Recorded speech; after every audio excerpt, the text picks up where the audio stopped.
One of the hardest things we can face is criticism. Nobody likes the honest truth, and nobody likes some good feedback called criticism. Welcome back to the Marcus Allgood Show. Appreciate everybody listening. Today we're going to be talking about handling criticism and how you turn that feedback into growth. One of the best things you can do is anytime you get any feedback is turn it into growth and learn from it. Criticism is inevitable in life, but your response to it significantly influences your growth and success. Constructively, handling criticism helps you become more resilient, emotionally intelligent, and confident.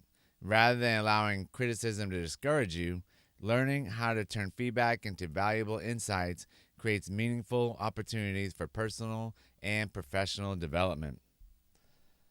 Some of the key insights and principles that we're going to talk about. One of them is perspective matters. Criticism is more often about the issue of behavior, not your personal worth. It's something that you're actually doing and not something that is inside you. Growth mindset, viewing criticism as an opportunity for improvement, transforms negativity into valuable insights. Self awareness, recognizing your own triggers helps you respond thoughtfully rather than defensively.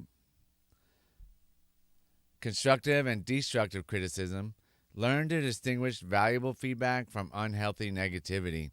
One of the hardest things to do is figure out the difference between the two, but once you figure out that the valuable feedback is actually there to help you compared to just somebody just beating you down, telling you how terrible you are, that's not feedback. Like giving you constructive feedback, giving you, a compliment sandwich almost is probably normally some good valuable feedback.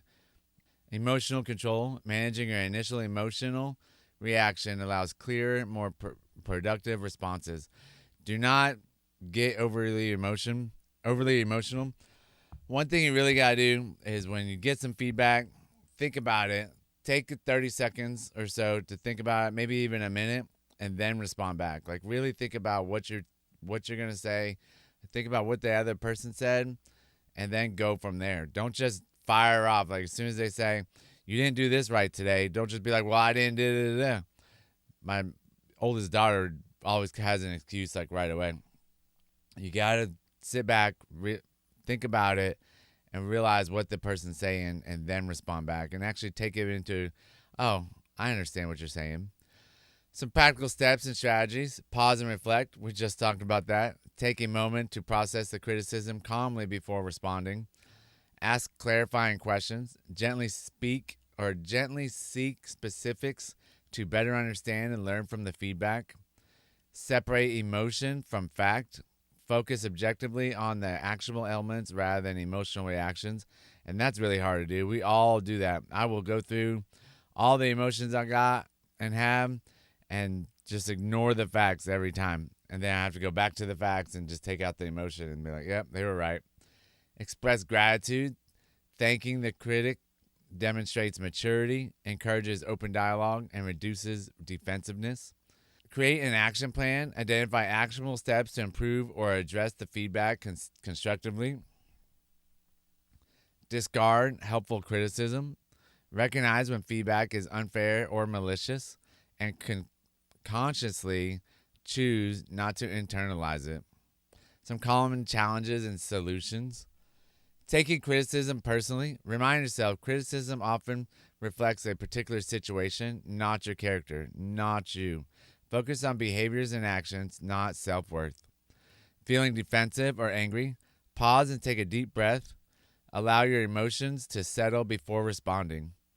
Always think about it before you respond. Fear of judgment or rejection. Recognize criticism as a sign of engagement and a chance to improve, not a personal attack. Overthinking feedback. Distinguish between helpful insights and exaggerated critiques. Focus only on practical, actionable elements. Lack of constructive feedback. If feedback is unclear, respectfully ask the critic for specific examples or suggestions to improve. And there's nothing wrong with that. Always ask. If you're confused, unclear, just go ahead and ask. And if they don't have any examples, you might want to figure out what they're actually talking about. One of the inspirational stories I came across is Brené Brown. She's a renowned author in vulnerability research. Her speeches on YouTube are amazing. Shares how early criticism deeply affected her confidence. When her TED Talk first went viral, she faced harsh online criticism. Initially hurt and defensive, she chose to distinguish between the meaningful insights and random negativity. Brene Brown learned to use criticism to become clearer, stronger, and more compassionate.